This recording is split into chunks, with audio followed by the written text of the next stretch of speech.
Well, welcome to the greatest college sports show that happens sometimes and mostly only has one of us because Quacker has way more commitment than I do. Welcome to the Alumni House Podcast. My name is Matt. I'm the Quacker. Quacker.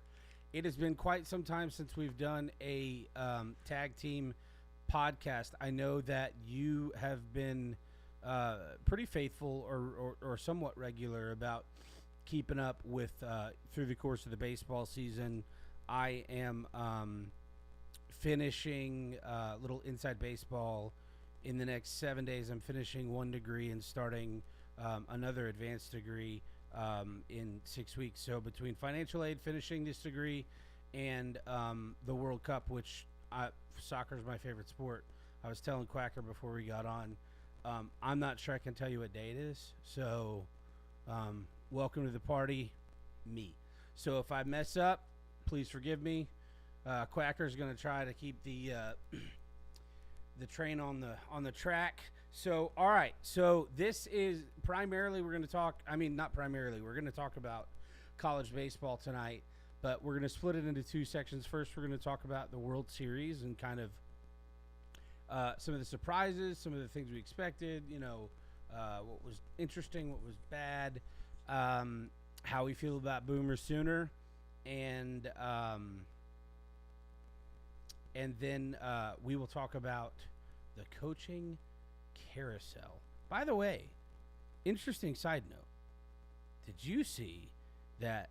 And this is only interesting because I've always had a lot of respect for this guy, and we have a lot of people in our family who are big Spurs fans, and my best friend is. Billy Donovan is now the lead assistant coach for the San Antonio Spurs. And I'm going to tell you something, as someone who grew up in Florida and saw all of the Florida programs my whole childhood, that's the guy you want in your program. He's a good guy, character guy, he knows the game, but more than that, he's not a shortcut guy. And so that's really good for the Spurs. I don't identify as a Spurs fan. I know you're a Spurs fan. We have a lot of family members who are Spurs fans. My buddy Aaron's a Spurs fan. So I have a soft spot for them. So I thought that was neat. But anyway, coaching carousel. I was excited when I saw that. Yeah. So cool. All right. Well, let's kick it off. So obviously we won't bury the lead. The Oklahoma Sooners, not a national seed, win the College World Series, and I have to be honest, as much as I've had my head buried in the sand, the little college baseball I have been able to watch this year, I sort of felt about North Carolina baseball the way I currently feel about France soccer, that all the other teams can do whatever they want, but at the end of the season, North Carolina is going to hold the trophy up. So, again, I'm speaking from ignorance because I watched less college baseball this year than in my entire adult life. But that was a big shock to me. So why don't you walk us through? I know you kind of have like a strategy, but it's been a few weeks, so I wasn't gonna try and just hold everybody in suspense if they were waiting on us to tell them who won the national championship. So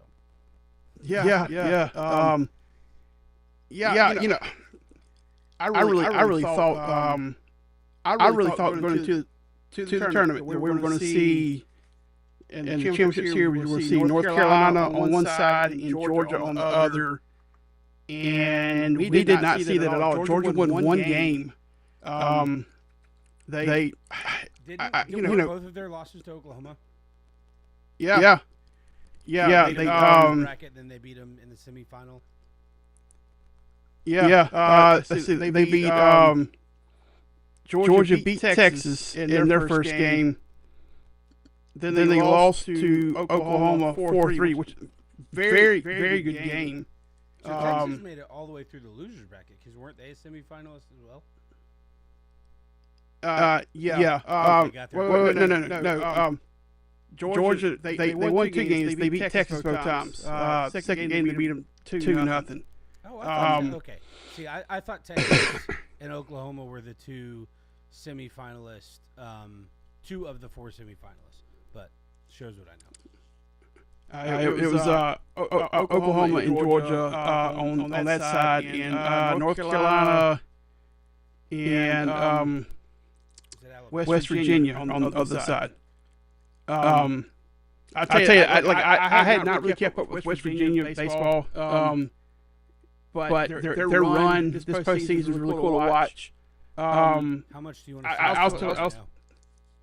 How much do you want to sing this song right now? Yeah, I was actually about to say because we were talking about this earlier because it's Team USA's victory song. But when West Virginia, I don't know if it's just a baseball team or if it's every program, but like when they win a game, they play the song and the team sings it on the field with the fans in the stands singing it stuff. And they actually have to learn the entire song word for word. If they mess it up, they have to start over from the beginning. So they know the whole song. That sounds like Texas A&M nonsense. Yeah. So it's like I was telling you this morning, if you'd have told John Denver 50 years ago when he wrote Country Roads that in 50 years, University of West Virginia, that would be their anthem, basically. That's really cool. I'm sure he's a West Virginia fan. And if you told him, and by the way, the men's national team in soccer will be playing this over the loudspeakers, it's their song as well. And this Argentina guy that is kind of fresh to the United States is going to be on the field singing at the top of his lungs along with it. He's like, "Are you serious? That's amazing." Well, the foreign coach for national teams is nothing new. Teams have been doing that for years, but I was telling Quacker earlier. I like the song as I'm a musician, so I like the song in general, and I like John Denver. I just feel like it's such a weird song if you know soccer culture, and because and I apologize if you're from West Virginia, but I feel like everyone in America who's not from West Virginia makes fun of West Virginia. So it's just such a weird off the wall anthem. I'm all for it. I'm not against it. But as I heard it a couple of times, I was like, what? Who was like, oh, I have an idea. Let's do this one. And but I mean, it's like anything else, grows on you, you like it. Listen, I'm sure that there were some board members at Virginia Tech who said, don't you even think about playing that rock noise in our stadium the first time they played Enter Sandman in Lane Stadium. And that, if you have not witnessed it, is one of the coolest things in sports. So, doesn't have to make sense. It's still cool. But you said West Virginia, so I was just like, how bad do you want to sing this song? So. Yeah. But the run they went on, they hosted their first ever regional, hosted their first ever super regional. Of course, they hosted that because and didn't they lose the first game of their regional as well? And come Yeah, they came through the loser bracket and had to beat Kentucky twice to win it. And then they were the 16 seed. The only way they were going to get the host is if the number one overall seed, the team's been number one the entire season, UCLA was to somehow lose. Well, they did. They lost to the number 4 seed Cal Poly. And then West Virginia absolutely, just threw them in the coal mine. There was no contest. The two games there. So seeing that run that they made, Oklahoma on the way to the championship, Matt, they beat 4 national seeds. They beat Georgia Tech. They were what? They beat or 2? Huh? Georgia Tech was 2 or 3, right? Yeah. They're 2 seeds. So they beat 2 seed. Yeah, they beat. I want to say they played Kansas in the Supers, and Kansas was like the 13 seed, and then they beat Georgia, who's a 3 seed, and then 5 seed Carolina to win the championship. They couldn't have played Kansas because they were the 16 seed, so they would have played the 4 seed that beat UCLA. No. That's who. That's West Virginia was the 16 seed. Wait, who are we talking Oklahoma. They played. I'm with you now. For a second, I thought you were still talking about West Virginia. I'm with you now. I'm with you. Yeah. Let me just pull that up real quick so I can. Well, no, you're probably right. I was definitely thinking about West Virginia. So. It was Kansas. And Kansas was the 15 seed, not the 13. So, but still, I mean, they beat four. They were the first team to ever beat four national seeds on the way to the championship. First unseeded team or first team? Period. Surely it's got to be unseeded because you got to make like. Because if you're a seeded team, you're not going to beat four on the way to the champion unless. You play them in Omaha. Yeah, you play one supers, and you could very easily play three in the College World Series. I'm not saying your stat is wrong. I just wonder if it's the first unseeded team. It may be, but all I really remember is them saying they were the first team to beat four national seeds on the way to the championship. I really thought North Carolina's pitching would carry them to the championship. They kind of got lit up in the first game. The second game, they were rolling. Their starting pitcher was rolling, and he hurt himself. He had like a lat injury or something like that, and he couldn't continue. So they had to bring in this freshman phenom who had not lost a game the entire season. He closed the game out, pitched 4 innings for them. And then when they brought him back in early in the third game, and he got lit up. It was the first time he'd been lit up all season. The first game they lost that he'd been in all season. But that's tough if you're a young guy and you've not had to face adversity because you've been good. Like, I guess some guys maybe have handled it well in the past, but you never want the first time you're handling adversity for a young guy to be like under the brightest lights. Yeah.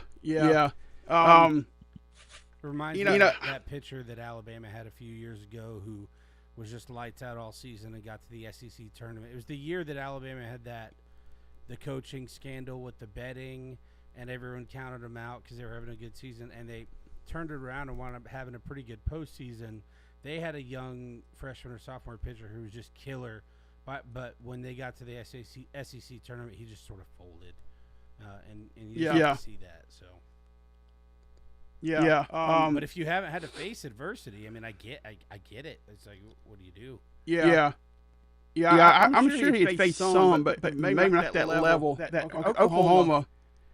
They hit. I think they had 96 home runs on the season. Matt, they hit 43 in the last 16 games of the season.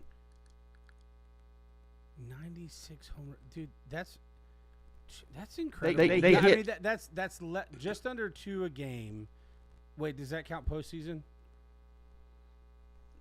96 the entire season. Okay, so they hit 43 the last 16 games of the season. 1.7 or so per game. So that doesn't sound really impressive, but how many baseball games do you watch where the team you want to win gets like 2 hits? You know what I mean? Yeah. And they're good. Yeah. Your team's good. So that's wild. Yeah. This Oklahoma team in a lot of ways reminded me of the Ole Miss team from 22. That they were like the last team in. Yeah, except and they just got hot. Yeah, because they were a 3 seed, right? Because I don't think a power conference team can be a 4 seed, but they were the last team selected, right? Yeah. That's wild, man. Yeah, and they got absolutely hot. And same thing with this Oklahoma team. Like they were, I think they were. They were a 2 seed, but they were kind of on that bubble of not making it. and then they just got absolutely hot and just wrecked shop the rest of the post, like all throughout the postseason. Didn't you tell me that they were sub 500 in conference play? Yeah, they were like, I think they were 4 games below 500. Now, I will say that the SEC was really weird this year because, like, teams 1 through, I want to say it was like teams 1 through 9 were separated by like a total of 4 games or something. So it was like ultra competitive. But still, I mean, to go under 500 in your conference and then win the national championship. But that is that's one of the cool things about baseball is it's like you said, if your pitching staff gets right and the bats get hot, the fielding generally, I always say, like, from the college level to the minors to the majors, the fielding's going to be there. You may have a guy make an error or something, but generally the fielding, these guys are all good. The hitting will generally be there. Generally. Not always, but generally. But when all 3 of those phases click together, man, it is cool because it's one of those sports. We saw it with the Braves in 21. They won 88 games, 88 miles per hour. It's Back to Future reference for you kids who haven't seen that movie. 1.21 gigawatts. Sorry. I told you guys I'm delirious. But they won 88 games and won the World Series, and they did that by going through the NLCS. Their NLCS opponent was the Dodgers, and they had a must-win game against the Dodgers in the NLCS. That was a bullpen game because all their starters were burned, and they won it because they were just hot. Then the next year or the year after, they came within like 3 or 4 games of breaking the single-season win record and lost in the first round of the playoffs. So you just never know. It's one of those things. It's just you don't want to peak too early in the season. I'm a huge Cubs fan. I saw that with the Cubs this season. They were the first team to ever have 2 distinct 10-game win streaks before the month of May was over. And they went on like a 14-game losing streak or something like that. Like they just completely tanked. 7 or so in a month. So what were they, like 25-4 or something? I mean, they had to have like a crazy record. Well, they had one in like kind of the middle of April, and then they had one like at the early part of like into April, early part of May. And then they had this massive where they just fell apart. Because of where Easter sat this year, I do know that the baseball season typically starts the first weekend of April, but it technically started the last weekend of March this year. So it almost kind of was situated like there was an extra week, but that's still crazy. Yeah. But I mean, North Carolina, Oklahoma was just, they were seeing beach balls when they were at the plate. I was pulling for Carolina in the series because I wanted them to finally, like, they've been so many times, they've never won the championship. I think they're the second. This is their third championship series. The first 2 they lost to Oregon State. They came close the first year. For some reason, and you're way more of a baseball historian than I am, so I'm going to trust you. But for some reason, I was thinking that North Carolina somewhere in the 70s or 80s had like 4 or 5 championships, but I may be thinking about a different team. No, that's probably USC, because USC's got the most with 12. Who's the one that's a mid-major? Did you say USC? Yeah. Who's the one that's the Southern Cal? Is it? No, I know who that is. Whether it's USC. So. Yeah. Well, no, but I knew who you were talking about. I mean, nobody except for Clemson fans call South Carolina USC, and they do it because they want to tell them that they're not the real USC. So, and I've learned that by living here. No, I know who you meant. No, I thought, and oddly enough, South Carolina fans refer to it as Carolina, but so do North Carolina fans refer to the Tar Heels as Carolina, which I think is really funny. But I digress. who was the team? They're now a mid-major. Was it Cal State Fullerton? Yep. There's some team that back in the 70s or 80s did have a lot of success, and I'm not talking about Rice. I know Rice did. But was it the Titans, or was Cal State Fullerton was their first just 10 years ago or whenever that was? No, they won like 4 or 5 championships. Okay, They won quite a few back in the I kind of thought 70s and 80s. Did they also win one like a decade or so ago? Or was that Coastal? Yeah. Well, Coastal won one in 16. Fresno State won one in 2008. But Coastal, that was their first, right? Yeah. Okay. All right. So Yeah. And I don't remember when Fulton won their last one, but it's been since 2000. I'll say it's been since 04 because I think they won a championship series, not just a championship game. So they've and had a if- longer drought than Rice has. Well, Rice won the won first a one. championship recently, but Rice until the last 10 or so years had really good teams still. Let's see. Now they're like doo-doo water, which is really sad. Let's see. Let me pull up their championship series last. I know it's okay. Their last championship was 2004. That's so Fullerton? that's Cal State. Okay. And I know it's been a Let's long see. time, like maybe the 80s, since Rice has actually won one.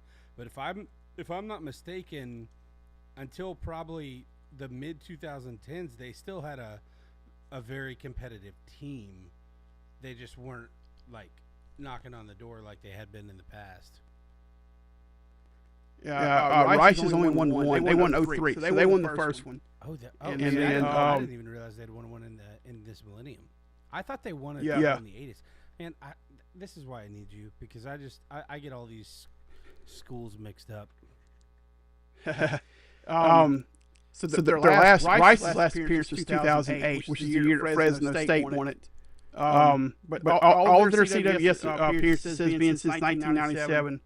97, 99, 02, 03, which is when they won it, 06, 07, 08. So they had 3 years in a row they went. So they're I was off by like 15 years when they were really good, but at least I got the team right. All right, so I've go ahead. No, I love seeing the mid majors are still, because Troy made it this year. I would much rather they had Southern Miss make it this year, but that didn't happen. We went 0-2 and barbecued at home. I got barbecued at the game. It was so stinking hot. Oh my gosh! I had a heat stroke. It was so hot out there. It was like my just sitting out there watching the game. I'm not moving around.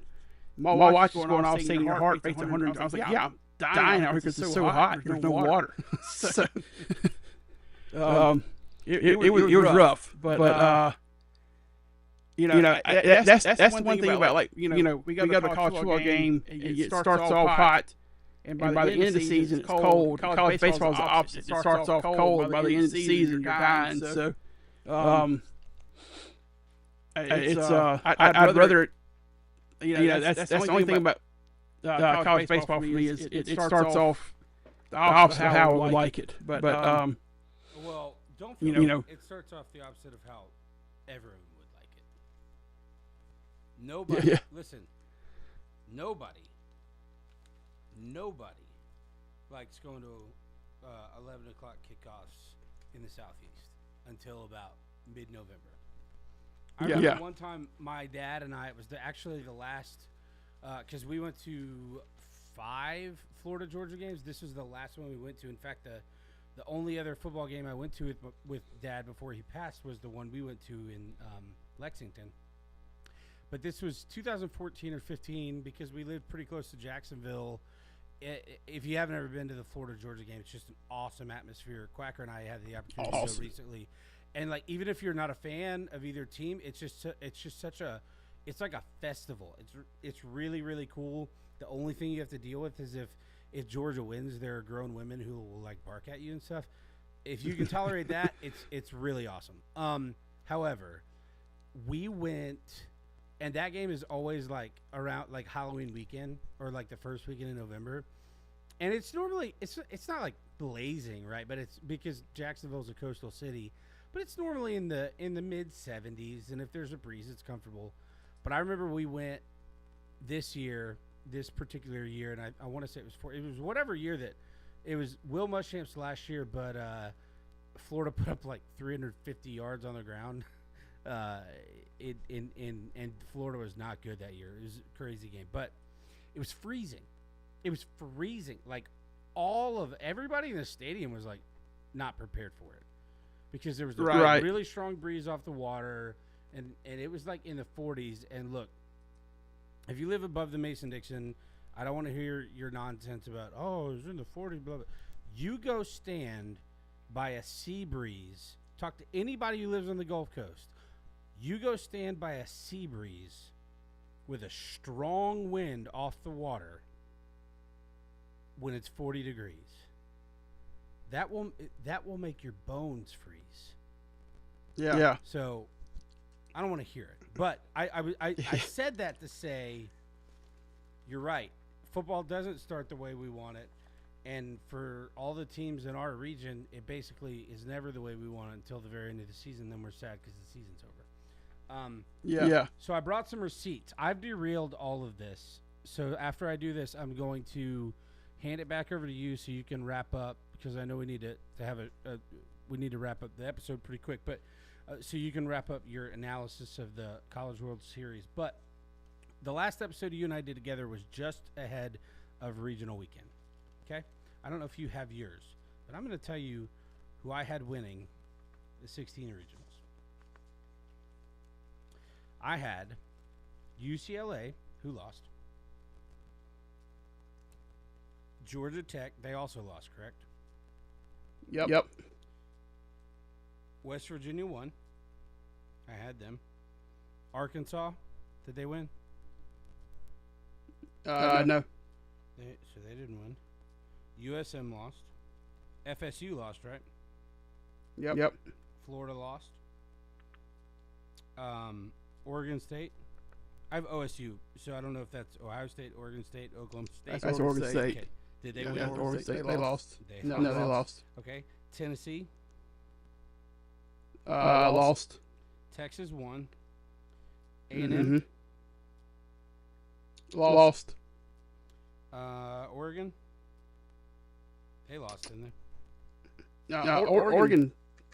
Oregon won. They hosted Oregon State. So then this OSU must be a different OSU. Maybe Oklahoma State. But that must be Probably Oklahoma State. And Yeah. clearly they lost because they didn't make it to a super regional. So Oregon, then they lost. Okay. Arizona State. They lost. Mississippi State, they lost, didn't they?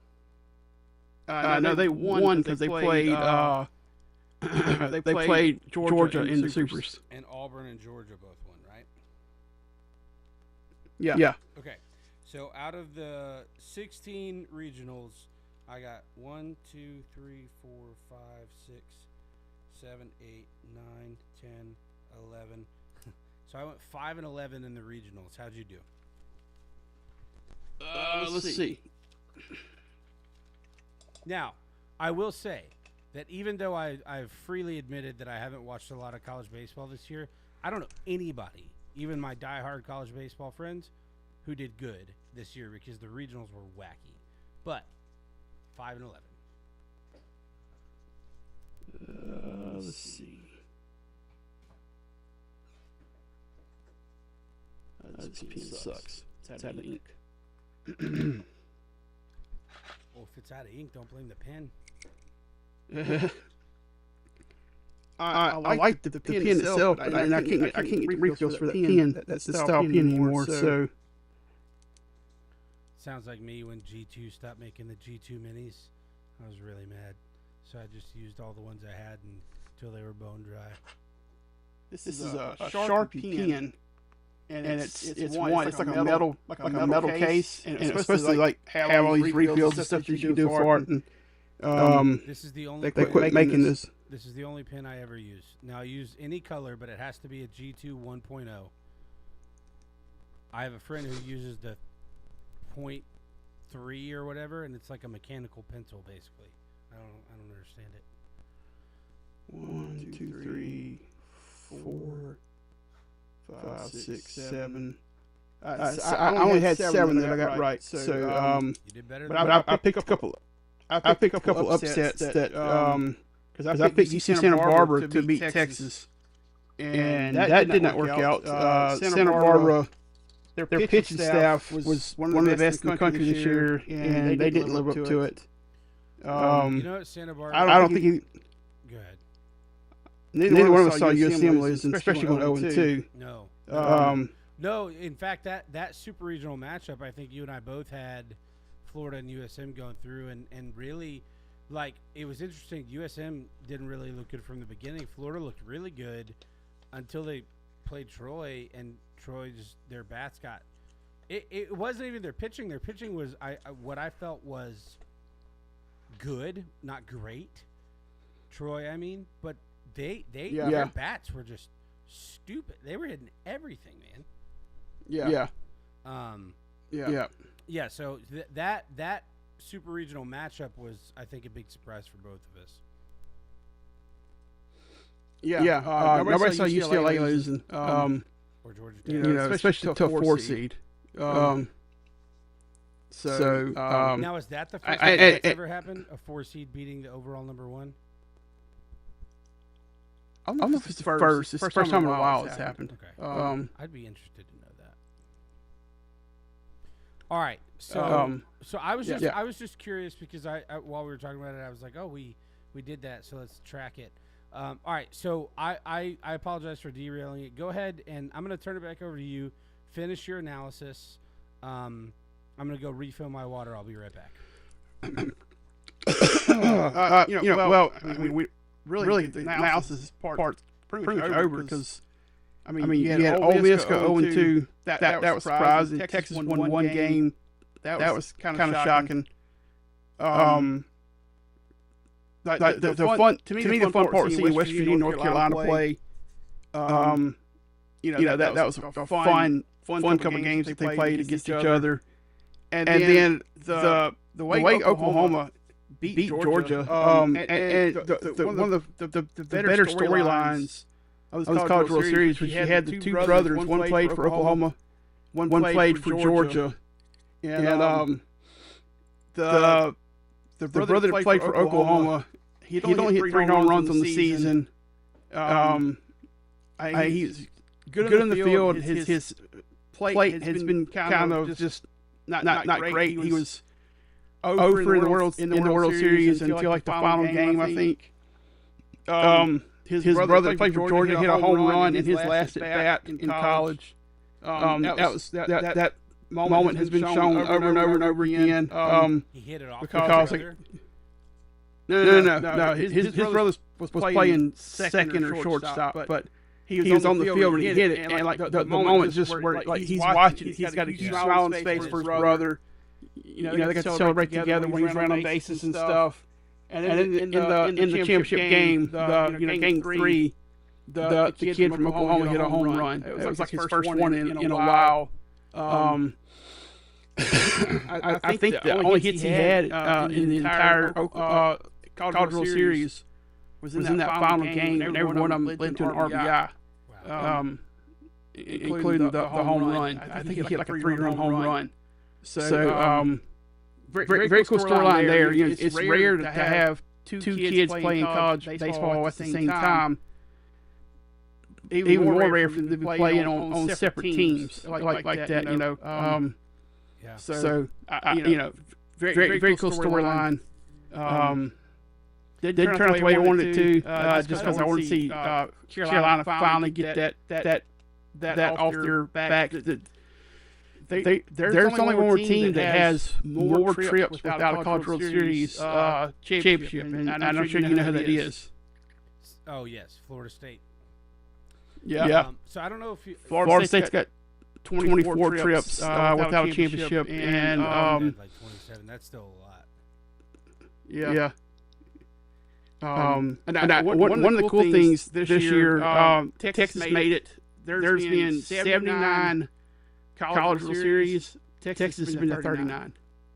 So pretty much right at half. So yeah. I apologize for the background noise. So I don't know if you can hear this cracker. So my dog is walking back and forth, pacing next to me, and he's wagging his tail. And he's hitting all three of my guitars that I have out right now, and it's just hitting the open strings. And so you're talking, and I'm just hearing like bang bang. So anyway, all right. So we can swap over to the coaching carousel now. Yeah. So hit us with the spin drive, man. Tell us what's going on. All right. So the biggest name in this entire coaching carousel was Kevin Schnall. I think me and you talked about this one when it happened. Mm-hmm. Kevin Schnall was the head coach at Coastal Carolina. Of course, last year he took them to the championship series against LSU. In his first season, he left for South Carolina when Paul Mainieri was fired or resigned or mutual parting, whatever it was. If you ask Carolina, he left. Was fired. If you ask, I said if you ask Carolina fans, because I've been, this has been a curious social experiment for me. Obviously, living in South Carolina and not being a native to here, every South Carolina fan that I know that's a big baseball fan, and I know several of them, they have all, to a man, said, and to a woman, because there are a few ladies that are big baseball fans, Carolina fans, have said that that they couldn't wait to push him out the door. But I have heard exactly the opposite from everyone who's not just a Carolina baseball fan. I'm not calling my friends liars. It is an interesting situation, though. I know that we had talked about, maybe we thought there were some health issues, but it turns out maybe that was a missed post that somebody made from a few years ago. But it does seem like there was some level of amicable, mutual separation. Just don't ask a Carolina fan, because they'll tell you they pushed him out the door. So and I hate to see his tenure go like that because he was so good at LSU, he was so good at Notre Dame. I feel like maybe the game passed him by in a few years. He had stepped away after he retired from LSU. Every time I think about that, I think about Steve Spurrier, and everyone gives him such a hard time for retiring in the middle of that season. But if you are, aging like Quacker and I, you remember the '90s, and Florida and Florida State dominated the '90s. Tennessee did too, but Florida and Florida State being right next to one another. Steve Spurrier's in Gainesville. Bobby Bowden, the legend, is in Tallahassee.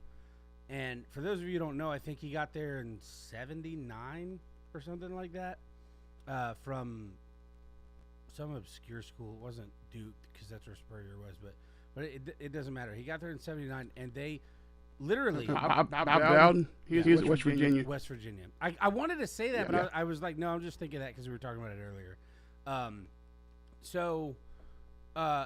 Literally, I'm not kidding you. 25 years earlier, Florida State was an all-girls school, so their football program was a joke.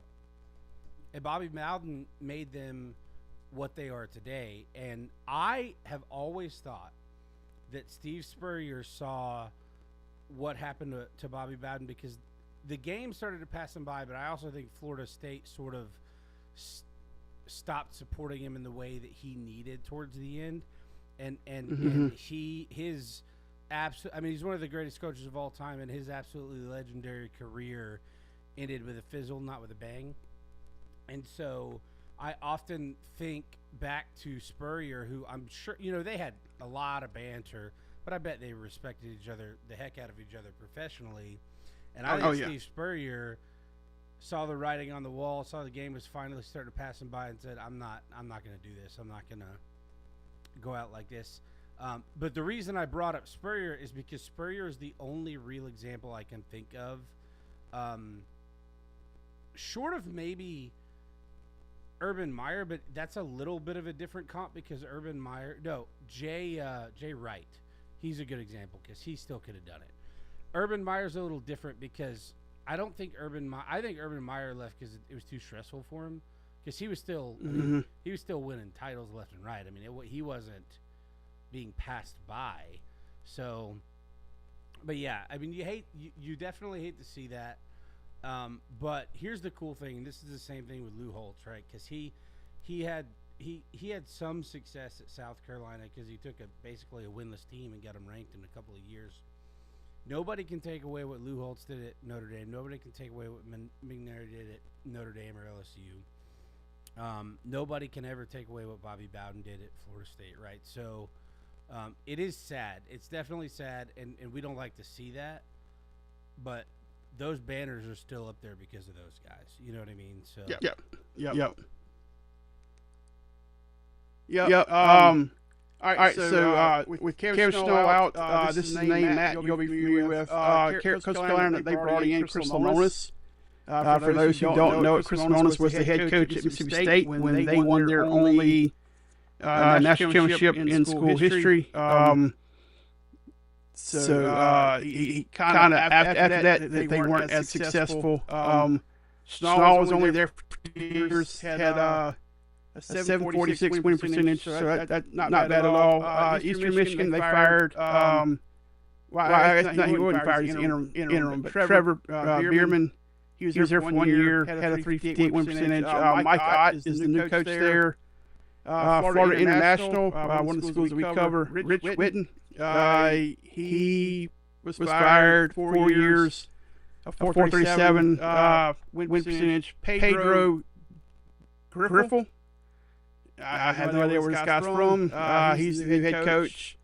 Grand Canyon University, Greg Wallace is the coach that was let go. He had a 500 win percentage for 4 years. Did you say Grand Canyon? Yeah. Okay, I'm not going to lie. You're going to laugh at me. I thought Grand Canyon University, because they have commercials all the time for their online stuff. I thought they were like DeVry or like University of Phoenix, like one of those schools that's not like actually a brick and mortar school, just an online school, or like Walden or one of those. I had no idea that Grand Canyon was like a real school. I didn't find out a few years ago watching the NCAA basketball tournament. I was like, oh, okay. Steve Bessier is the new head coach there. Steve Bessier went from Jacksonville State, where he had 3 years, 575 win percentage. Travis Creel, who was the Southern Miss hitting coach for the last 7 years. He's the new head coach there. I really thought he was going to take a stick of dynamite to get him out of Hattiesburg because he's an alumnus. He played baseball for Southern Miss. He's one of the all-time hit kings who played for Southern Miss. Well, maybe I'll be honest to get back there, but if you got a chance to step up, I know the only way he would leave would be for a head coaching job. A lot of fans, so they probably want him to get experience, even if he comes back one day. A lot of the fans were begging for him to go because the offense, as impressive as it's been in spurts, it wasn't consistent under Creel. The hitting wasn't as good as it could have been. And they have made some. They promoted Lad Rhodes up to hitting coach. They've made a hire from a guy who was last at Grand Canyon. He was Mississippi State under Chris Lemonis before that. And they just saw today where one of our former players, Dusty Dickerson, is coming back to help with the infielders and stuff like that. He was in the minors. I'm not sure if he just. I'm not sure what happened to his professional career, but it seems it's come to an end. He's coming into coaching. So Travis Creel has got his first shot. His staff is full of Southern Miss guys. So like a lot of the guys he's brought in are like former players of Southern Miss and former coaches and stuff like that. So it's cool to see Southern Miss, west or east, over there in Alabama now. University of Houston, Todd Whitting is out after 16 years. He had a 558 win percentage. Will Davis is the new head coach there. Will Davis left Lamar after 10 years, 551 win percentage. He has been replaced by Sean Allen. NC State, Elliott Avent, he retired after 30 years. This is weird. For his win total stuff, it says TBA. I have no idea what it shows that. Do they have some under investigation? Because TBA would be TBA. So I don't know. I haven't heard anything, but it's a possibility. Unless they just are really bad at math there. I mean, I don't know why else it would be to be announced. Yeah.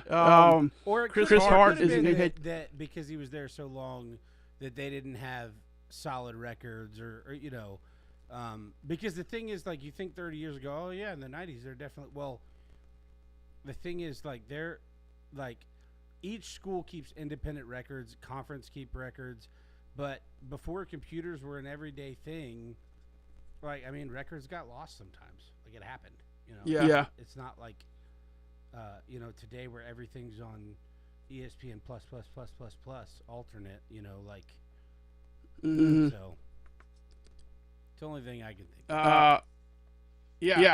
I'm not sure. Chris Hart is the new head coach there. Omaha University. Evan Porter, after 10 years, he's been fired. He had a 416 win percentage. Rob Fournier is the new head man there. Princeton, Scott Bradley, after 28 years, he's out with the 425 percentage. They do not have a head coach at this time. Over 28 years? Yep. I mean, were they just like, okay. It's I mean, I know they prioritize academics, but I mean, the Ivy League, those institutions, they take a lot of pride in their athletics. Yeah. I know Princeton does basketball. I haven't really heard about them being really good at anything else. I mean, But clearly we wouldn't have if they've had the same coach for 28 years and a 425 winning percentage. But I'm not necessarily saying that they're.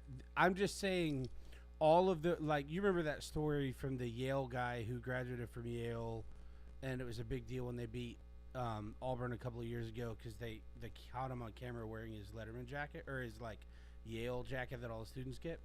And so they interviewed him, and he was like, yeah, I graduated like 10 years ago, and I just thought, they were a few hours away playing. I just wanted to come, rep my school. I mean, they're like any other school, and like what is it, the Harvard-Yale game every year is like a huge football game for them, and so that's just surprise. That's a long time for a sub 500 record. So yeah. Queens, and when I kept seeing this during the season, I was thinking like Queens, like New York, but it's Queens, North Carolina. Okay, Queens, New York. I'm glad you said that. I didn't even know there was a Queens, North Carolina. I didn't either until this season. Jake Hendricks is out after 3 years. In 3 years, he won 38 games. He had a 238 win percentage. That's the worst one I've seen so far. Yeah, it was only 3 years. I mean, that is really bad. Yeah. There's this guy that was at Eastern Michigan that had a 358 with 1 year. So, James Cullinane is the new head coach there. I've already talked about South Carolina. Paul Maneri out. He had a 500 record at 2 years. Not even really 2 years. Coach Snall is the head man there. Towson. Matt Tyner is retiring 8 years in. He had a 317 record. Liam Bowen is the new head man there. University of California, Riverside. Justin Johnson, 6 years. He's been fired. He had a 261 win percentage. Greg Wallace, new head man there. This is different at overseas for UMass. They had co-head coaches. Wow. There's no tenure, nothing here. Max Weir is new head coach there. University of Maryland, Baltimore County. What are they famous for, Matt? Baltimore County. I don't know. The ugly helmets. They college basketball. University of Maryland, Virginia. Yeah. Oh! I couldn't have told you the name of the school. The first team to ever beat. They were first 16 seed. They ever beat a 1 seed. And it a couple years later, because there's been 2. I did not know until you told me earlier this year that it happened again. So twice, but that Virginia one was definitely the first. Yeah, and then Virginia won the championship next year. So spurred them on to greatness. So Liam Bowen's out after 7 years. Hit a 4.9 percentage. No head coach has been hired there. I'm not sure like who this is. UMES. Danny Acosta. 3 years. 106 win percentage. So this is the worst one. No head coach yet. And finally, UNLV Stan Stolt retiring after 11 years, 505 win percentage. Nick Garanado is the head man there. And that is all for the coaching carousel so far. Transfer portal when it's closed.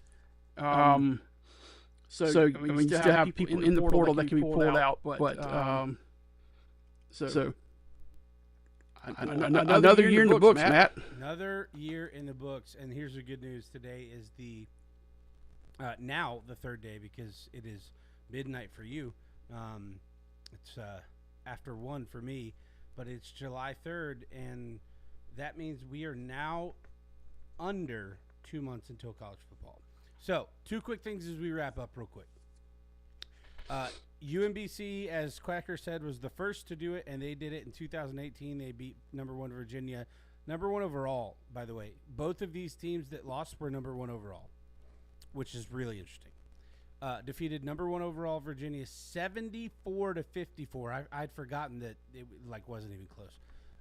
In 2018, and that was the first time since the 64-team format was introduced in 1985.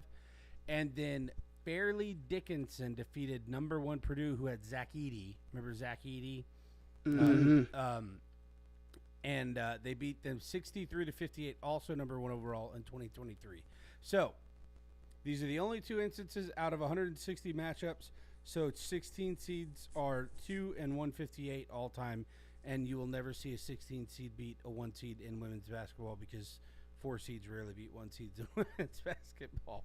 All right, second thing. I haven't even talked to Quacker about this. I'm not going to spend but a second talking about this. The United States plays Belgium on Monday in the round of 16. A little nervous about it because we have a guy with a red card. If the United States finds a way to win, which it's a pretty even matchup, so it's possible. I am going to do, and I'm going to ask Quacker to join me if he can. I'm going to do a Soccer for Americans podcast episode and a preview of the quarterfinal matchup, which will be either Portugal or Spain, who both won today. Now, if the Belgium game that occurs on Monday, if the United States lose, I probably won't do that. I may do like a good job U.S. because they've had a good tournament. But I just wanted to make that announcement because while Quacker is not the soccer nut that I am, I know that you love the World Cup and you just love sports in general and like keeping up with stuff like that. So, but anyway, and I've been tuning into all the USA games, and I've watched bits and pieces of other games. I've been keeping up. I'm not nearly as into it as you are. But I've enjoyed some of the games that I've watched. So earlier in the episode, I explained all of the things I have going on in my life, like finishing school, starting another graduate degree, and all of the things in between. And let me just, I'll put it to you like this. We had a huge watch party because my boss is also a huge soccer fan. So we had like 100 people come to the church the other night and watch the games. That was fun. So the as of just about 20 minutes ago, when Switzerland wrapped up beating Algeria, there have been 85 matches played in the 2026 World Cup. I have watched at least, now that's not necessarily volume on because I'll be working and have it off. I've watched at least 20 minutes of every single match, with the exception of the two matches that didn't start until midnight. I watched some highlights, but that was it.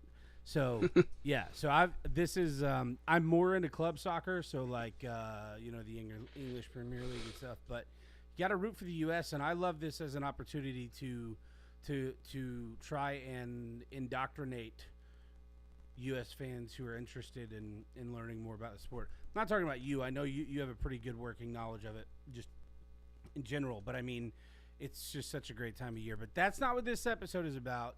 If the United States beats Belgium, we're going to do an episode. Hopefully, Quacker will be able to join me for our schedules line up. So just keep your eye out for that. So, got anything else? That's it, man. I can't believe it's been 2 years of this podcast. It's flown by, and it's also dragged by at the same time. So it's one of those. It's crazy. I think it's flown by. I think the reason it feels like it may have dragged by is because we started at a slow sports time, and we are now entering the slow sports time. Now, for me, this is not a slow sports time because for the next 4 weeks we still have the most exciting sporting event on the planet. But on a normal non-World Cup year, yes, this would be. And it's been 8 years since we got it's actually been 12 because the U.S. didn't qualify for the 18 World Cup, so I was a lot less interested. And the 22 World Cup was in Qatar in the fall.